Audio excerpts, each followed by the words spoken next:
the only ones I remember. Yeah, that's like I all don't of remember I remember Chucky too. being in the Burbs like at all. Yeah, but I just know The Jerry. Burbs. I don't think Yeah, so. he's I in the just know birds. Jerry. Crispy, you have Is to he in look the Burbs? photogenic for when Josh takes the picture.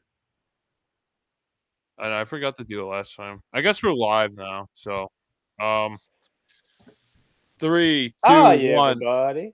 Welcome to BatYard's finest, bringing you the finest of Batman and Superman pop culture and more from Metropolis. I am Josh from BatYard Productions, and here we're going to just go straight in order. I am Jerry, your Green Lantern from Ola. I'm Matt from Gotham. How you guys doing? Hi. Hi. Hello. Do you guys have any BSBS or any news you wanted to state? I had a couple things, but I I forgot. got one thing at least. I haven't. I can't I go don't into think I depth have with it any. because I don't have anything like tie into it. But Oh, I do have something, but it's like you very small. you want to go first or me? Yeah, you go I'll ahead go because first. I already forgot All mine. right, you go first. All right, go. Basically, Scream 6 is coming out this Friday, tomorrow, and I think it's gonna be halfway decent. The trailers for it haven't really drawn me in, but out of all the slashers, Ghostface, I like the Scream movies a little bit. So I'm looking forward to Scream 6 coming out tomorrow. Oh yeah, I know Jenna Ortega's in it from Wednesday, so like that's Oh, Jen really all I Ortega's in it? know Yeah, about. I just saw that. Yeah. I didn't see that. They've been I throwing her probably just around. ignored her. They've been throwing her around like photos of her on like Instagram, like showing off Hmm. Scream 6. I've been noticing also my movie what you call it, like groups I follow. Hmm. Knowing that she's gonna be in it, it's Interesting. gonna be probably a little better than I thought it was gonna be. She did a decent job in Wednesday. Well, Yeah, she's depending a on like nice actress. depending on like what like the only thing I've really seen her is Wednesday. So I only know her as to be like a more of like a Wednesday-ish character. So I wonder what kind of character they're gonna make her be in this one. Is she gonna be bubbly? Is she gonna be more like Wednesday? Is she gonna be more of like a bitch or like what is she gonna be like? And the grouping of it. I just like, hmm. Have you guys seen anything of like anything else of hers? I only know No, Wednesday. she's in some Nickelodeon thing or Disney thing. I actually watched Okay. like a little bit of it. I I forget what it was called, but I was like really bored and it was free on YouTube. I was like, oh, this is where she's from. I'll watch this. It was like Okay. her and like a dozen other kids. It was basically like Cheaper by the Dozen, Oh no. Mm. but like a Yeah, but that's Nickelodeon all I show. got. Okay. My little Well, news is I have something. You have like something, mine's Matt? quick. Mine's quick. Let me get this through. Supposedly Alright, the go ahead. CW finally dropped what's it called? Gotham Knights. Their live action show that they brought to the CW.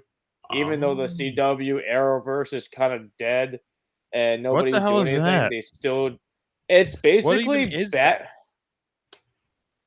that? just bear with me. It's basically a show that's like Batman's like gone or he's dead, and all of his sidekicks decide to rise up and take over, taking care of Gotham and doing their own things. And supposedly Is this they're the video game? no, it's a live show. It's a show on CW. Like I Is said, this happening That's CW. now? It's happening now. It got a But they never had 40 Batman. They never had what? Batman in CW. How can they do this? CW is I know, but CW has been doing the dumbest shit ever since Green Arrow fucking died. So it doesn't mean shit to me. So once Green Arrow fucking died, CW went downhill even further. So I would say even like one of the late I think three or like the last like the halfway season of Arrow, that's when the show's like the Arrowverse started falling down, and then Flash started falling and all that crap. That's when it all started falling. But ever since we lost the Green Arrow, CW's to me the CW's kind of been falling more. And The only but thing on CW I'm Green, interested in is that Lois, Superman and well, Lois show. supposedly I don't even think I know CW was supposed to stop doing things, but I don't know anymore. So because they just dropped this, so Why would but they make Gotham Knights a live action show? I don't know. It's So weird because how many you seasons are there? Is this on currently, it's or the first what's the episode. story? Literally just happened not that long ago. It's the first season. It's critics But there's the no what's it? Batman, so who cares? There's no It's like, yeah, I know. But like it's weird. It's like so weird because you got like a huntress, you got the Joker's daughter. The way that I was watching this other dude doing What? this dude do terrible. a review. He was describing like you have the huntress, Joker's daughter, or something like that.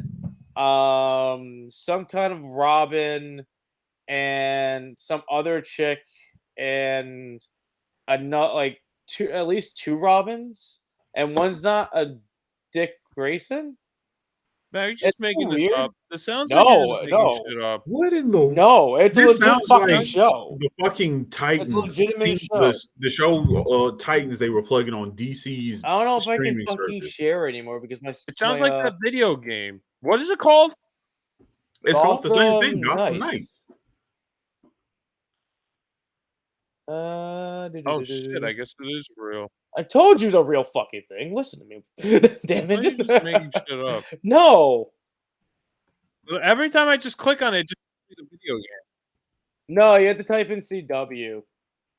Oh yeah, I see it. So they even oh my god, Wow. they got Castiel in this, Jerry, from This looks Supernatural. terrible. Honestly, looks terrible. So you got Harvey Dent I never want to in watch it. ever in my life. Oh, good God. I have no idea who half these freaking people are. Like some of these character names. Yoy. Oh my god. Yeah, I don't know. Who the fuck is Harper Row? This is it. Who's Harper? This looks Okay. terrible. Oh, I'm not gonna lie. Gotham Knights, the game is garbage. This looks like crap. So This looks awful. this is I don't made know by the what this same. is.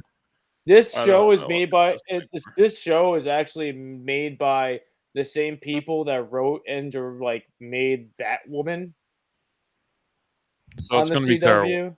So yeah, it's Alright. already garbage. Let's not talk about this anymore. This sounds Hey, terrible. that's DC Alright, news. Let's move on. Move on. Okay, so in good news, Batman the Cape Crusader that's been dropped by HBO Max is actually getting picked up by Amazon this time. It was like the Okay. Bruce Timm team, basically continuation of Batman series, but if it was actually set in like 1939 when Batman first came out. I don't know who's going to voice Batman because, Kevin Conroy situation with that. So I don't know who's going to voice Batman or if They've they been already using recorded some stuff shit. with Kevin Conroy. I have no idea. Because they've been using Jensen Ackles lately with the last couple Batman stuff. Yeah. So Yeah. Actually, did you mention him? Wait, no, that's not his name. because he played Red Hood and actual This Batman in a couple of them. So I don't recall which Batman. Is that it? Yeah, that's the show. Like, Is he? title That's the cover one or he's whatever. attached to, or that's the one we're just talking about now. That's the one we're talking about. I don't know what you're Okay. talking about. Stop confusing the audience. Not really. So anyway, so that's coming out. So that's good news. That's something I was looking forward to. And then when I heard HBO canceled it, I was like, what the fuck? And then I talked to an artist on Facebook who's tied into it. He does like background work or something. And he said like there are talks of the show being picked up by another studio, but he couldn't discuss it. And I guess that's a confirmation right there. So Amazon's going to have it. So I'll definitely watch it on there. Also in DC Thank news, God. I know this is kind of old news, but apparently in the comic books, Superman gave Batman his powers, and then Batman is basically like the new Superman. What? But he's like doing it. Yeah, I somehow Clark Kent's going into retirement, and he's like, "Here, I don't know how he did this. Become a I haven't read the Kryptonian. comic, but he basically turned into a human, and he gave Batman his powers. Are you trying And to tell so me Batman's he's the a new Superman. He did the All Might, Crispy. He did the All Might or the Shazam shit. He just did He that. did the All Might. He fed Batman his hair. Oh no, that's horrible. And I mean, it sounds pretty interesting because it just like I don't know what Batman would do. That Batman would definitely have a different ideology than Superman, like how he would use these A lot powers. of And people are like gonna die. I know Superman's basically like, well, I don't want to interfere with the course of the human race, but I think since Batman has Superman's powers, he's technically a human, so like he can change the course of the human race. I don't know exactly what's going on.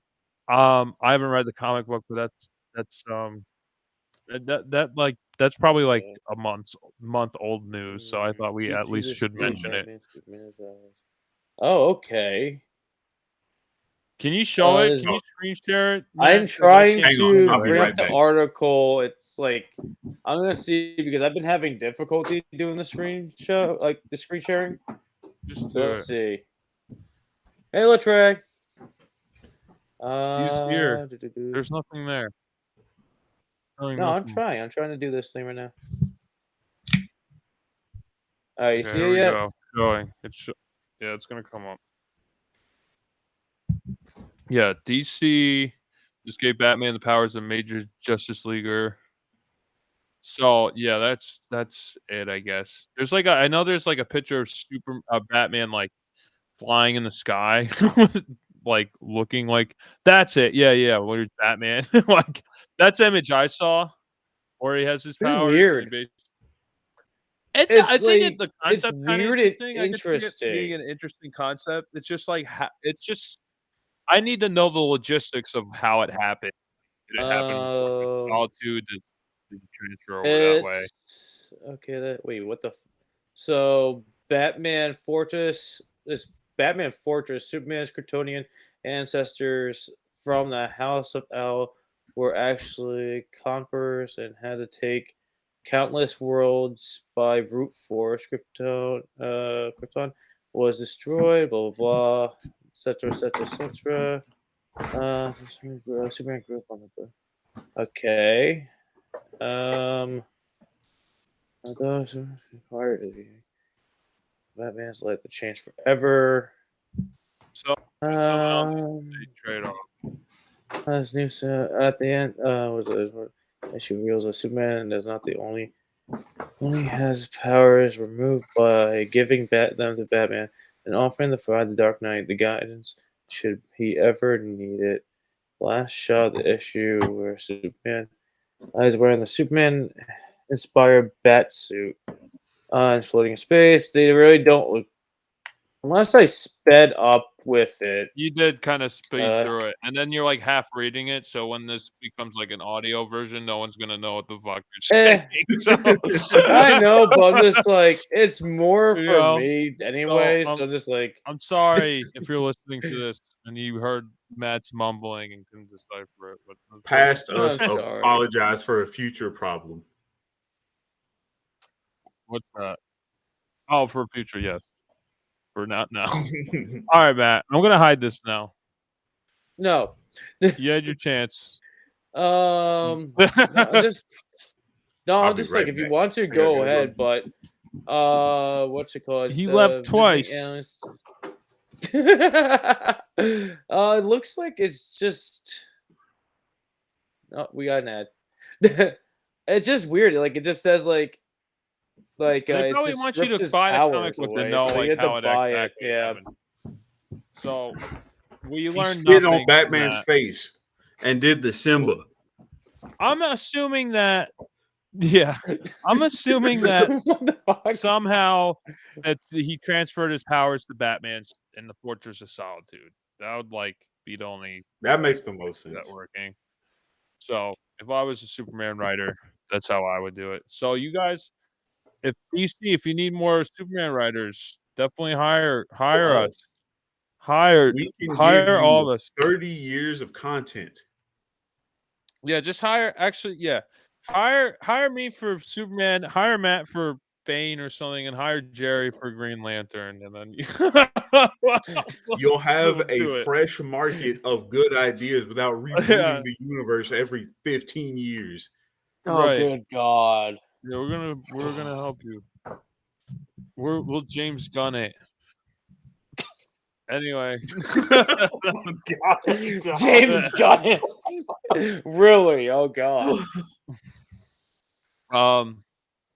that's all I had. That's all the news and stuff I had. I feel like there's something else I'm missing, but that's all God, I I can feel like I should remember. have something else because I could not find anything. Maybe next time. I don't know. Matt, do you have anything? Nothing crazy. Like I don't like technically like the only thing that like else I have is that I did more digging into this game franchise, Final Fantasy franchise. The new game's coming out. It's gonna be Final Fantasy 16. I keep on seeing it's called Revenge or something like that, but I just doubt it. I think it's just called 16. But it's gonna be a new twist. It's gonna take us more into like an Elden Ring style, fast paced fucking gore fest. Not gonna lie, and they're bringing giant kaiju battles that you get to fight as. So it's gonna be pretty badass. And it comes out on June 22nd for a decent release date. Hopefully, it doesn't get pushed back because Square Enix has been having issues with A lot certain of games. issues. So I'm praying it doesn't get pushed back because the last game they released was from one of their sub companies that hit really bad. Like nobody, whoever bought it, all denied it and just threw it away technically. And a lot of the games that didn't sell, I heard, is getting moved into a what's it called, landfills. So like ET, Oh, it's like the ET video. on Atari. Yeah, Yep. that's how bad it was. And what's it called? Square Enix is like just shut down the development company. It was the studio. This was the first game of theirs, and it hit so bad. And Square Enix has supposed to have been getting bad game results for the last few years, other than their remakes of their Final Fantasy certain like games they've been doing. But other games that are off-brand of Final Fantasy are hitting not as good as the Final Fantasy, and I think don't they do Kingdom Hearts? So yeah, They're a those are big the part of Kingdom I best. don't Hearts. know. I don't That's know their anything two about Final Fantasy franchises. or I Kingdom could Hearts. I'm not I could either. talk about Kingdom Hearts and how it's just gone downhill on a Well, that's video what I on its hear own, but too. that's not what we're here to talk about. No, Yeah. but I couldn't other than even get that, past the first level on Kingdom Hearts. I was like, "Oh, I'm on an island. I have to gather wood or something. This is boring. This no, sucks." but yeah. So I'm hoping that the Final Fantasy 16 game comes out smooth. By seeing some gameplay and some of the trailers I've been seeing, it looks pretty nice, and it flows well. So that's Um, really it. That's all we got. so I guess I'll mention this now on the podcast. I was gonna mention it before, whatever. So, um, I was it called AIACon? The con in Fishkill that we went to this previous Okay. year. I think it's AI. Let me look at it. It's yeah, IAC Con. So IACon is happening again this coming November, and we have an agreement to have a screening of our Batman vs Superman movie Oh at this Jesus. Comic Con. So we have a location for a screening at a convention for our magnum opus of Batman v Superman: The World's Finest. Oh Um, God. we'll probably have a screening beforehand. I'm sure we're trying to figure out a friends and family kinda screening sometime in the summer, but that would probably be one of our first official public screenings to, I don't know, whoever's around there, yeah, who wants Mhm. to go. So I just wanted to state that. Um, yeah, so that's something to look forward to. So we got some time for that. That's about it. Lots of good Okay, stuff, basically. We have a that's lot of good news. stuff. That is new news to me. I remember us talking about that, but damn, all right, fuck yeah. Yeah, so we're gonna try to show it at different conventions if we can. If maybe in Hudson, we'll see. We'll see what we got. We at least got one to agree with this. And we'll So, make sure that Matt has all of his wisdom teeth when he does it. All my yes, wisdom teeth. we're gonna glue him back in his face, in his skull. God. Oh, that's gonna be fun. All right, so let's move on. So we're gonna talk about Batman the animated series. I got Batman in my basement. I think it's season one. One of the It earlier is. Penguin episodes. It might be the first Penguin episode. I'm not entirely sure. And Matt, can you discuss I've got Batman in my basement? It's such a weird fucking title. I'm not gonna lie. It's such a weird title. I can't not laugh from it. And the picture you sent me for us to go look this up was I thought it was actually like a different thing. It wasn't part of the animated series. Oh, you um, oh. I No, just that's looked that's at the it. I'm like, animated it just series. felt so different. But so basically, okay, how do I even start with this? It's basically Batman is intervening a two criminals stealing this paper mache. I think it's paper mache rare golden encrusted, jewel encrusted freaking egg, and that they're stealing for the Penguin. Well, they exceeded 100% up to this point where they're actually getting to the point of actually escaping off the rooftops, and Batman catches them, and they end up fighting Batman to a point where the Penguin ends up showing up and drugging Batman, and Batman ends up showing up like in the what's it he ends up showing up into a random I think a how like a cul-de-sac area like was like that was like a neighborhood where these kids that have a In little the side bird. issue in the burbs, and these two there's ends up being like these two kids. They're more of like on the nerdy side. They're just enjoying like life, and there's these two bullies that are picking on them. And there's I think one's name is I want to say Stuart for some reason, but it's not. Sherman. Sure, It's like that's it. Sherman Sherman or and something. Yeah, Roberta. Sherman. And Roberta end up finding Batman and bringing him back to Sherman's house. But they end up, I think, they drove his Batmobile. If I remember correctly, they hide the Batmobile underneath boxes, but I think they they don't drive. I'm having a blank with this a little bit for the how they get Batman to their house. They Yeah, do sure. drive the They Batmobile. drive the Batmobile. All Yeah, right. they I'm find the not Penguin going in his crazy. warehouse, and then like he sprays Batman with like Yeah, knockout gas. knockout. Yeah, guys. So they end up getting him back to their house, and that's the one thing I was fuzzy on was the fucking what's it called? The freaking the driving part. Did you So we even end up watch this? no, I did. I I'm just did. I'm just fuzzy, and it's been 3 days.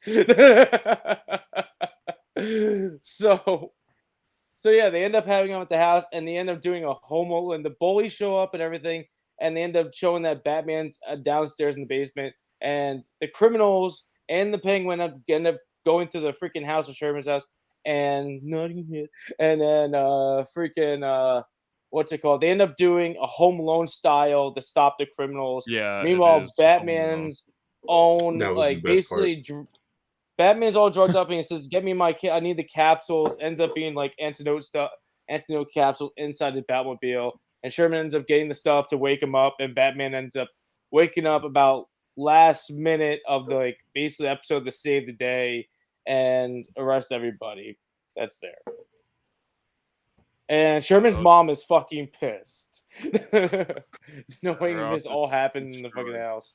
His mom was so confused why Batman was in her home. Oh, wouldn't you be confused at Cape Crusaders in your basement with your fucking He kids and obviously enemies was doing downstairs? his civil duty of stopping some neighborhood ne'er-do-wells from committing heinous acts of social injustice Yeah, by taking them home to their parents and waiting to I'm tell them.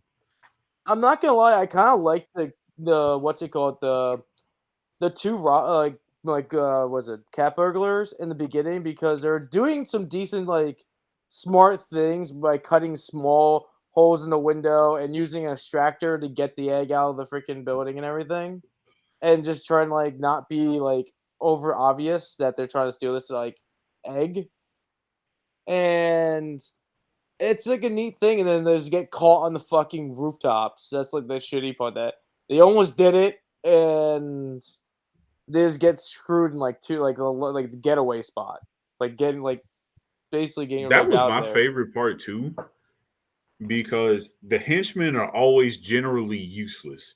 Yeah, they're like the When it came shittiest to them people. fighting, they sucked.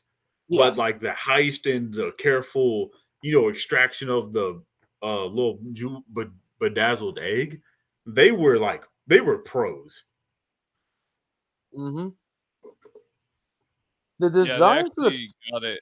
They got it in a clever way, and the egg, like the shimmer around it, it looked like it was almost like radioactive or something. Like I the thought it was glow from a radioactive egg for a it. second. No, I think it's I just think to what me it it was just looks like, like. oh, they're trying to make sure this item, like this egg, it's like like valuable, like it's worth a lot of money.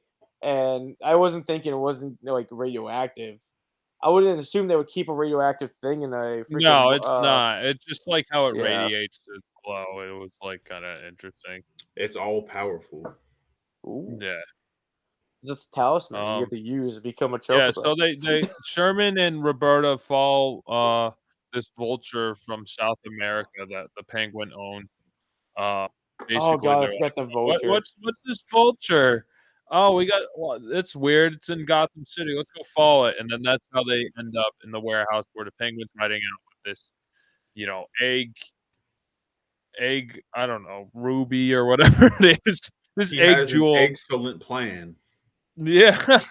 So they're like, "Oh, the What? Penguin." And that's how they kind of run into Batman. Batman's on this trail with the Penguin, and then the Penguin sprays knockout gas onto Batman. He's basically going to be out cold for a week unless Sherman and Roberta find a way to get an antidote or a way to wake up Batman in the next couple hours. And they jump in the Batmobile. The Batmobile drives away and they basically bring Batman to their basement while he's KO'd. And yeah, the They I nurse Vulture him kind of back to like health. follows their way over there. I kind of like the design, like the setup for the half of the penguin in this one. I just don't remember him owning a vulture as a He has different like a birds in, like, thing. different episodes. It's Yeah, just, I like, know every he does a episode lot of he different has birds of different prey. birds. Yeah, it's not just, like, one. I just don't remember. I just don't remember the vulture stuff. But Well, vultures are In uh, this terrifying birds. episode. They're fucking huge. Yeah. I Well, this wouldn't want one to remember one either. I thought this was a but like condor, just how big it was, but it's not. it's huge. But like Bless I liked how like the penguin. God bless you. I liked how the penguin's umbrella was more than just an umbrella with like just different like like a nozzle attachments. Like he doesn't just Mhm. shoot gas out of it. He actually had a blade in it and everything. And he was actually doing like a lot more than just normally they try to do Yeah, with the that's penguin. usually the norm for Batman, like the Penguin, and in this series and in the Adam West series, his umbrellas are like not like a secluded like hidden weapon, basically. Yeah, I definitely like how much thought they put into the penguin in this episode. Because when it came to the kids, he didn't really want to hurt them. He just wanted Mm, them, tied up and out of the way. And he was like, just just, get the kids and tie them up somewhere while we go ransack the house for the egg, yeah, that's all he which wanted. that's all he wanted. I was like, he might take one of them hostage to use as leverage, which I'm glad he didn't do because that would have been too cheesy. Well, like I don't think he really needed to do that because if you think about it, Batman's out out of commission right now because he's knocked out with the gas, and there's only 4 kids versus him and the henchmen's. So, like, technically, if you think about it, they're kind of overpowering. They could just overpower the 4 kids if they wanted to, but the kids did the Home Alone treatment to them. So that show them that they actually have more to them than just we're weak kids and that like are in what middle school or something like that, I would say they're like like elementary maybe. Like end of elementary, beginning of middle. yeah, like they're really young kids. So if you think about it, it would be easy to just do what they want, like just take over the house and just to tie them up. Yeah, but But any situation you can have a one up on Batman, a lot of his villains would take. yeah, they would take him. But like the thing is, like a lot of situations where that comes up, Batman's still awake and not passed out on a couch. Yeah, Oh, I that's did true like enough that. too, I guess. Yeah, I I'm would just say thinking this. about what he could have done.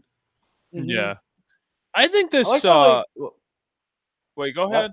No, go, Josh.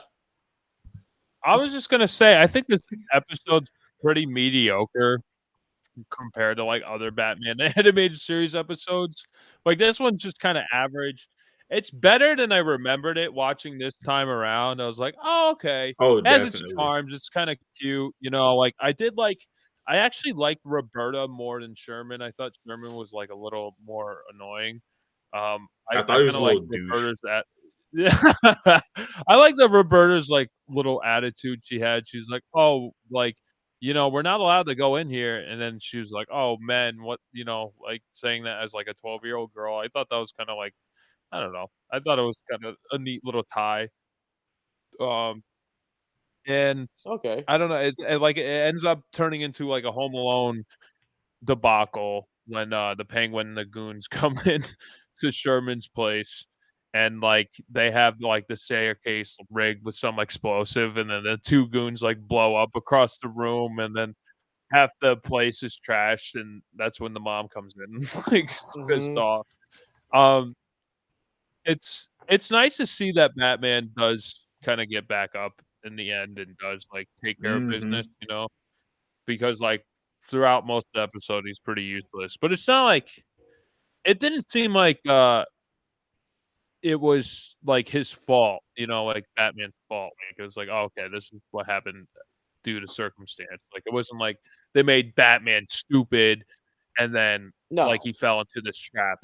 Like, I know, there was, like, another episode we had an issue with where, like, they made Batman kinda like, stupid. I think it was, like, the Wolf Man episode of Moon of the Wolf or whatever. We reviewed it, like, forever ago, Matt. Oh We talked god, about it. it's no. I know what you're I'm talking trying to about. remember that I need. episode.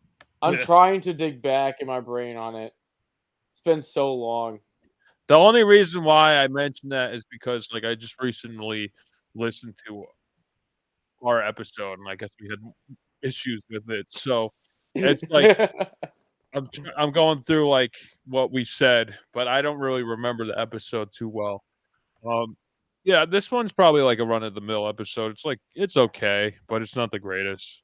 I just feel like they just wanted to one campy episode, to Mhm. get the kids into it more. Like, yeah, they did shit with Batman and all that crap, so we could do the same if we had the chance. Like, Yeah, this is definitely like the same era of like Home Alone. So like they true. definitely Hmm. like had So, had their thought process more like, "Oh, this is hot right now. Let's put some of that in mm, there so kids can relate to this," I guess.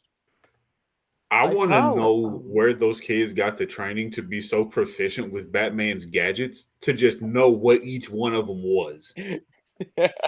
Because They there's were no way watching they all should have known, like, oh, this one's the smokescreen gas, and here's his Oh bolos god. to tie up the enemies, and just Yeah, right, that's you, very true. I They thought were they're gonna watching a lot blow of up the newsreels. I thought when they were driving the car, I thought they're gonna blow up freaking half the thing because they're moving around all the gizmos. Freaking all the freaking they went through the rocket launcher, the minigun, and like the jets and stuff before they started going. yeah, that Oh, was you mean in also the something. Batmobile? When they were in the I remember Yeah, when Batmobile, they because right first Jerry get away. brought in up the there, thing. I thought they're Yeah. gonna take out whatever area they were in. But Yeah, I they kinda, accidentally like, subdued the goons with the Batmobile because they press like a gas button and then like it releases some like knockout gas for the goons. So they but accidentally take care of I like there's like the bullies when they show the bullies Batman. I like how like the bully was about to take off the mask and they like convinced him not to. Is he was like, "Oh, let's see who's behind it all," and they're like, "No, why would you do that? Like, you're an asshole." Yeah. Well, it Yeah, mind showed your that business. yeah, he cared about Batman's secret identity. And Yeah, like it was. yeah, I like the ending where like Sherman is basically his own detective and like the bullies are now basically his underlings now because they saw like how he could take care of his own and like, oh, he's cool now because he had the It came full Batmobile in his circle. driveway. Yeah, and he's cool now because he had Batman in his basement. And now they're like listening to him. They're like, oh, we're gonna do this detective work, and you guys, blah blah blah. Me and Roberta are going here. And then they're like, yes, sir, or whatever. And I like the shot where they had Batman looking through the window. It didn't show. It wasn't like it was like the basement window, and you just see his legs, and then he just kind of Oh yeah, you just see his disappeared. legs. Yeah, I thought that was pretty cool. I like that little like animation that they added to it. I like how they ended it with that, with like Batman like capping it off. I thought that was pretty cool. Batman definitely should have picked that kid up to be a Robin because with how good he was at Mm, not only eluding the Penguin, but also figuring out like, oh, here's how you drive the Batmobile and protect the Bat from some goons for about a good 5-10 minutes. He should have at least made him like, oh, you're gonna be obviously as Bruce Wayne. Hey, I need a strapping young lad to be my assistant and some other shit. like an honorary Robin. Yeah, an Well, honorary Robin. eventually Dick Grayson does leave, and then he does have to find another Robin in the animated series. Like he gets Tim Drake eventually, so he could have Mm-hmm. done it then. Maybe Jump he at was the too old. top. Yeah, that's right. He might have been. He always adopts his kids at weird Yeah. ages. Batman. Yeah. No, I want to say I did like the design of Roberta too. I liked like her little red hat, like her shirt or whatever. Like she was like a tomboy kind of look. I don't know. Out of all the kids, I liked her the best. Yeah, Sherman was a douche, but Roberta, she reminded me of a lot of the sister from Superman Smashes the Klan Oh, because she was the Oh, voice of okay. reason the Yeah. whole Okay. time. Like she told that's Sherman, a like, "Hey, we coincidence. shouldn't go in there; it's condemned." He went in Yeah, there, I like that. got mixed up with the Penguin, and Yeah. look what happened. His house was ransacked. And then Yeah, but when she if he was didn't trying do to call that. the police, Oh yeah. she was the only one who thought, we need to call the police. And Yeah, I'm everybody like else is like, done with this. wait, there's Batman, just awestruck. Yeah.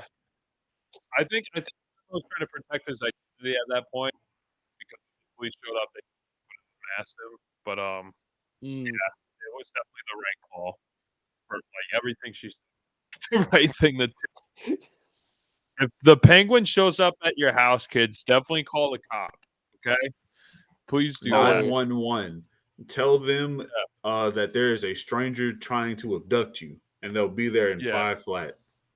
But if you're 4 years old and your brother tells you to shut up, don't call 911 to get him arrested for that reason. What? Okay, that's not the way to do it. What if the Penguin's at your house? Then call the cops. I have questions, but I'm gonna leave it alone. I'm extremely concerned. Because I feel like this is a story that I haven't heard of at all. I just told you that was it. I get it, but still. I don't know. I think there's a little bit more to it, but like, let's just. No, that's it. All right. What are your final thoughts and ratings on this? I thought it was a fun episode. kind of forgettable. Nothing honestly exciting kind of happens in it. Right. I'd give it an even 6. I don't hate it, but I'm not in love with it. It's something that is like I watched it once. I'll be all right if I don't watch it again for another couple of years. Mm-hmm. It was nice to see Batman take the back burner for just, a small span in time to let someone else take the lead. And it was definitely cool seeing the kids be the ones to come up with a plan and handle the situation. Yeah, And it was very codename Kids Next Door. Oh God, that's before this. I mean, before that. I mean, this is before that show. Oh, it makes sense now. Does. Now I'm with Jerry. I'm gonna go with a 6. I agree with what he said. No, with like everything. To me, like it's a campy episode. So like it's just like like if it comes on, I'll watch it. But like it's not like something I'm gonna go for on like through the other episodes. There's better episodes throughout the seasons. Yeah, we'll have to do a tier list of all the episodes we reviewed on here and like make a tier list because I did like what we they could did do with that for our 100th episode. Oh wow! I don't even know when our 100th episode is. I have to count again. Watch, this is it. We'll go back. How about you, Josh? What's your rating on this? Yeah, I would give it. I definitely agree with both of you. I give you this a 6. It's I would say like a mediocre episode compared to all the other Batman animated series episodes, but like compared to like another show, like if this episode was in another show, it'd probably be like one of the better episodes, or like just like kind of like the standard for the show. But since like Batman animated series is such at a high bar, this episode doesn't really stand out. It's just like, oh, it's cute, it's fun, there's kids in it. Batman, is subdued and he's in a different element. You don't really see him in suburbia. That's kind of fun. The Penguin, I like the design of the Penguin. I like his elegant nature. Like he looks grotesque, but he still has that like high class feel to him. He has like the Danny DeVito feel, but better looking. Like he has a better I think clothing. They originally wanted to make the design of the Penguin more like Burgess Meredith, like the classic Penguin look from like the comics, where he's just like a businessman, who kind of looks a little silly, but like a creature. But since the Tim Burton movies just came out, they're like, oh, I guess they wanted them to go towards more of that design and that feel, so that's why they made the Penguin look like that. But in the reamp animation, they basically made the first original like idea of the Penguin, what they wanted him to look like in the reamp animation. Like he looks more like he's just kind of round and he has like a long nose. He doesn't have the webbed hands anymore, so they do change the design later on. That's good. Yeah, so it's like kind of up to you what kind of feel you like for the Penguin. Me personally, I do kind of like how he's like if I was gonna make a Penguin, like the Penguin I like is like where he's kind of like a creature-esque, but he's still like high class businessman. Like he's kind of right in the middle a little bit, like this and the Arkham games. Like he's that's what I look. That's what I like the most. The Arkham ones. The one they used for the Batman, the one that just came out recently, I was kind of okay with it. He was neat, but it wasn't like my Penguin. I mean they do all that makeup for him to just look like a gross guy. If you're gonna do all that makeup, you might as well gonna go above beyond and make him go the extra mile. But technically, the Penguin is the beginning of the Penguin. He's not even like legitimate, Is he they're doing some spin-off series. They're doing a spin-off. I know they're doing the spin-off. I know he's more like an underling than the actual real main guy in that movie. So maybe in the spin-off he'll be a main guy. Yeah, I think I'm really confused with the spin-off, but that's off topic. Yeah, well, apparently the spin-off Clancy Brown is playing I think one of the crime lords. Clancy Brown Okay. is known for voicing Lex Luthor in the animated series and also Mr. Krabs.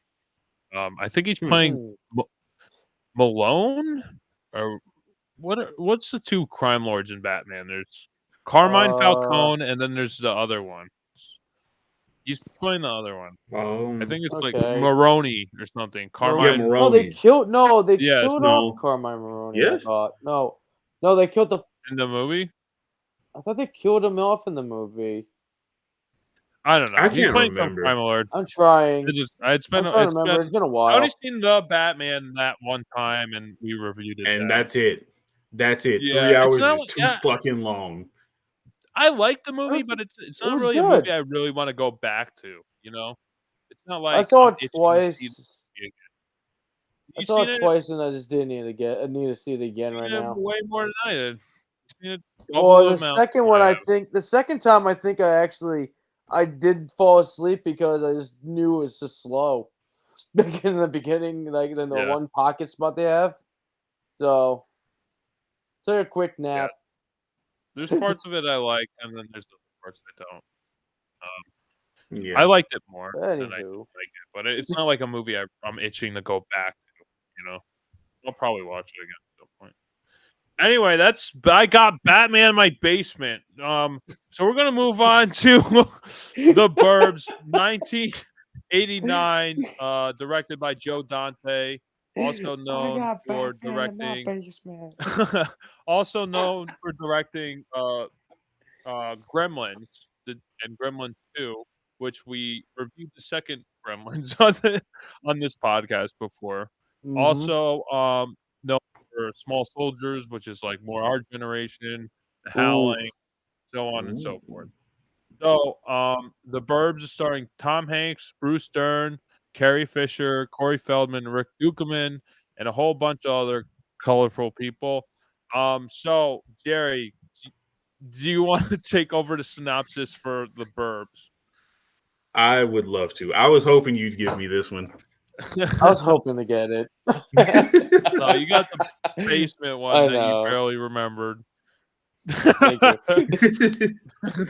So, The Burbs is a comedy horror starring Tom Hanks as he and some of the people in his neighborhood investigate these unusual people who just moved in next door, and they believe that there's kind of recluses. They might be up to something no good, but nobody can prove anything. And then as things progress, Tom Hanks sees them digging in their backyard one day. So much hijinks and chaos ensues where they try to go knock on the neighbor's door, try to get to know them, and his dog finds a bone and so many other things that just happened unnecessarily, only for their worst fears to be true, and their new neighbors are murderers who killed the family who had lived there previously.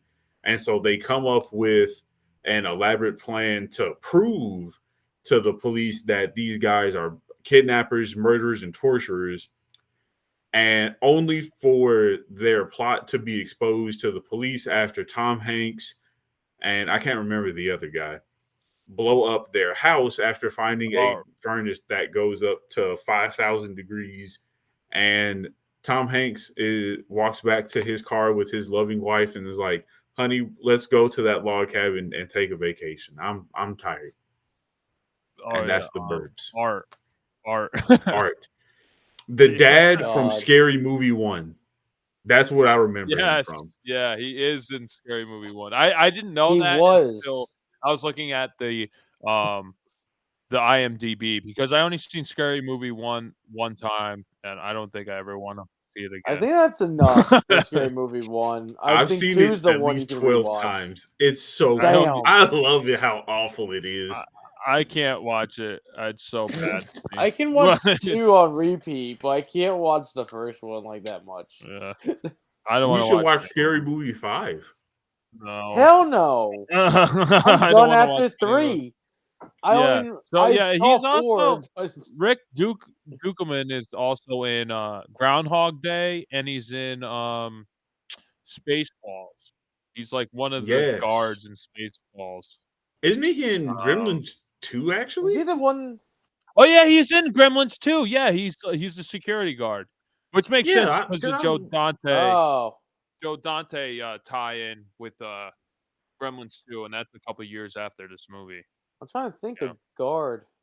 Is he the one of the guards that like from Spaceballs? I'm thinking of. Is he the one that gets his outfit stolen, or is he one of the ones where the one that says, "Hey, I told you to shoot around like on the what's it around their nose on the around the No, nose, not up it." he's not one of the assholes. He's like I Aw, think he is he's one of the ones who gets his clothes stolen, you know?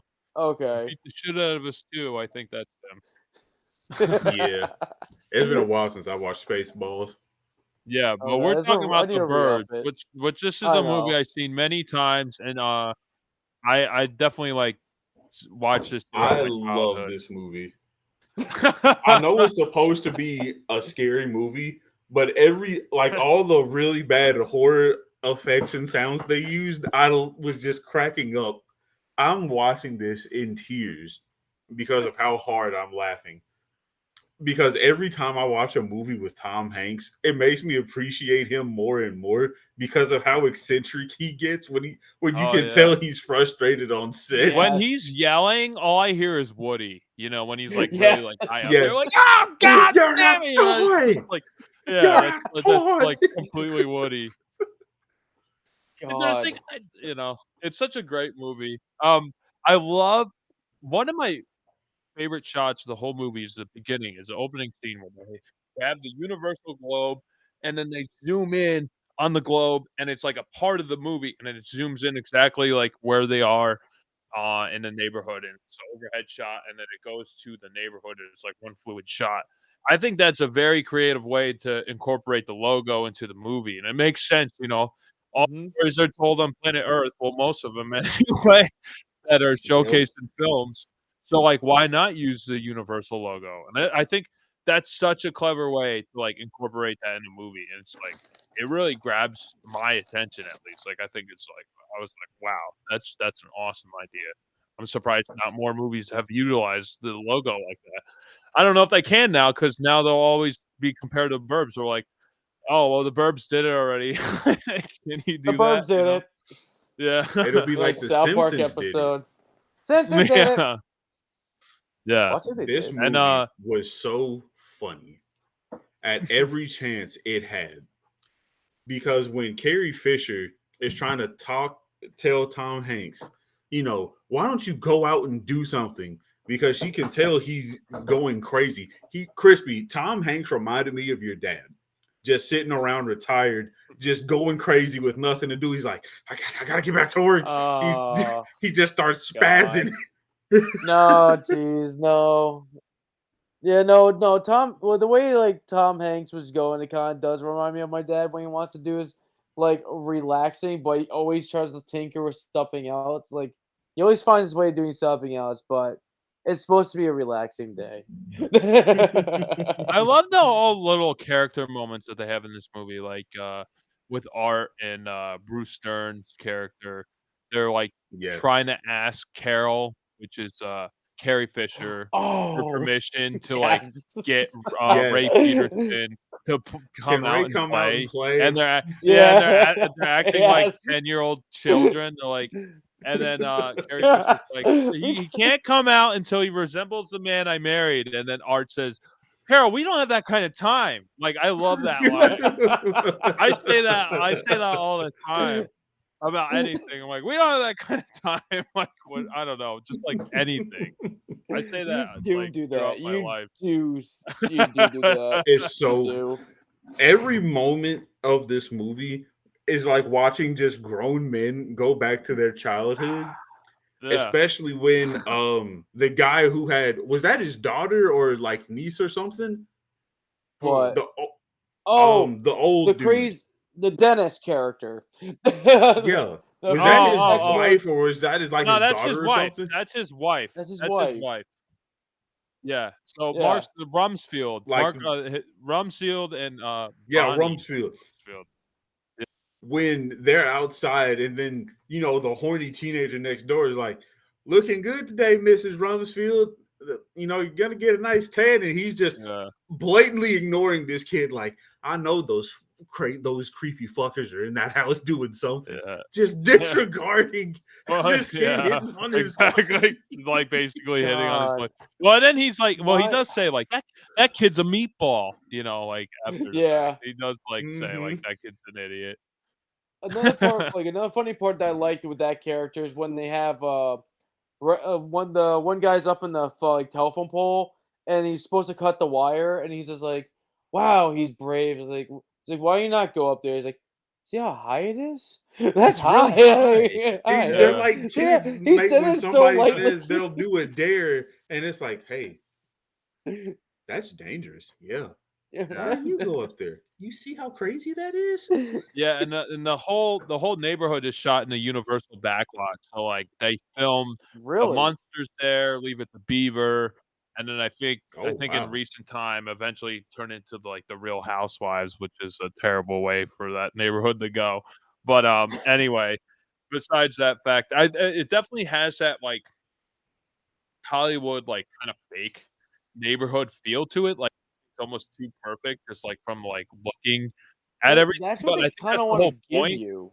Yeah, that's the point because you have this really shitty house that is like now like you can like feel like the vibe. Like I bet that house was like when they first had like the first family living there, it looked like the other houses like it was like every other house there, and then these guys show up and the house just goes to shit, showing this is this is bad.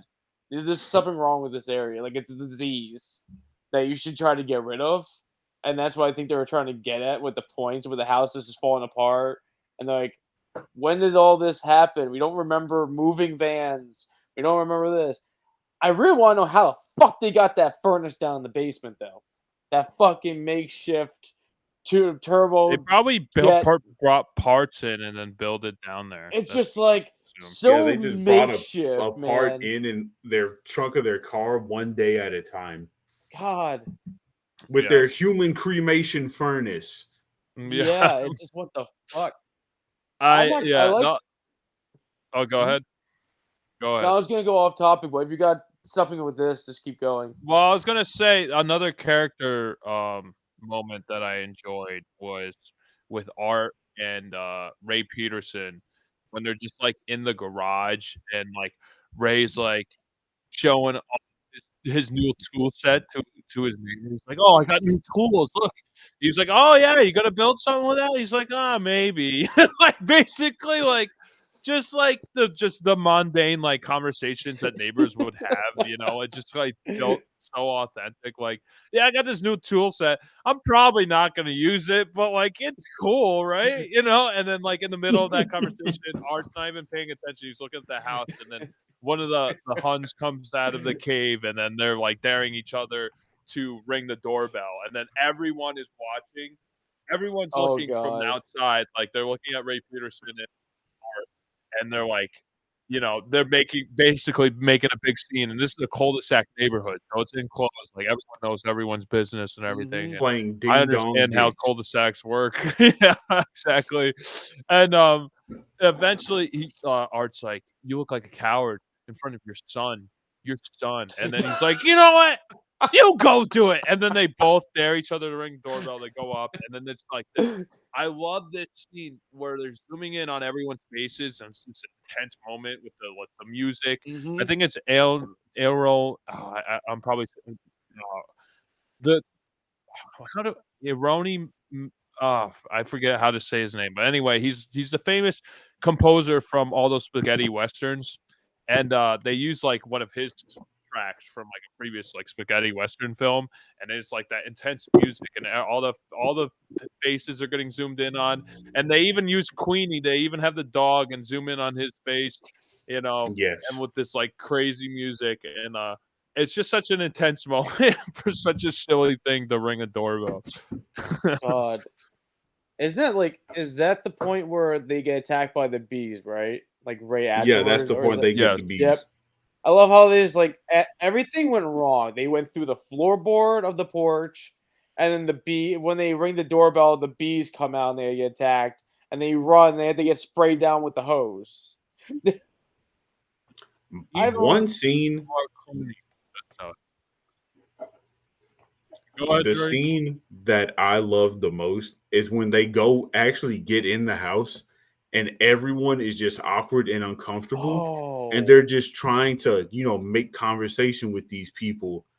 And they're just, and then Carrie Fisher's just talking to him like, we're your neighbors, just all this other real lighthearted, bogus BS. Yeah. Because you can tell nobody wants to be there. They're freaked out. And then Ruben's brother, the doctor, comes up and he's got the gloves on with he said it was paint, but it was definitely blood. And Tom Hanks just starts freaking the hell out. mhm. I'm just like, this is absolutely what would happen if you go to somebody's house and you do not know the first thing about them.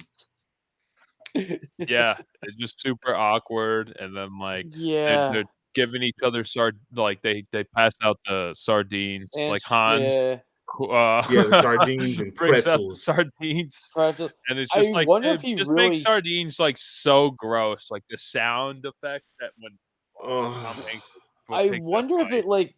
I wonder if he really hated it or it was just for the whole show of the movie. He had to hate it. Because Sardines are disgusting. well, it's some people it's a hit or a miss.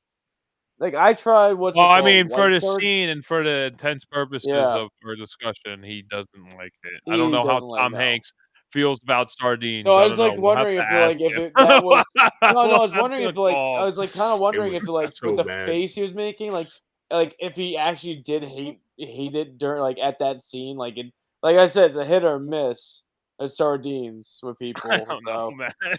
That doesn't even matter. what? Like, who cares? Oh, it's just the face was that bad.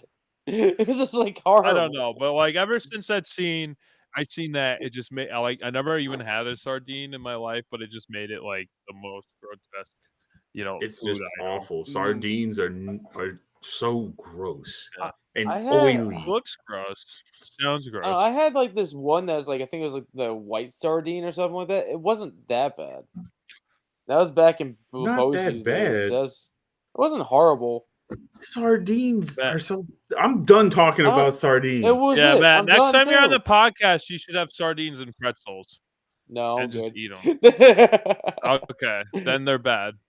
If you won't do that, then you don't Okay. like them. Okay. I had Um, once back in high school.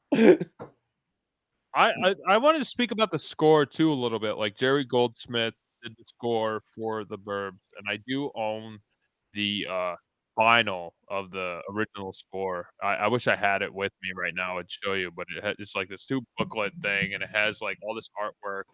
And when you open the vinyl itself, it's cool because it's a shot of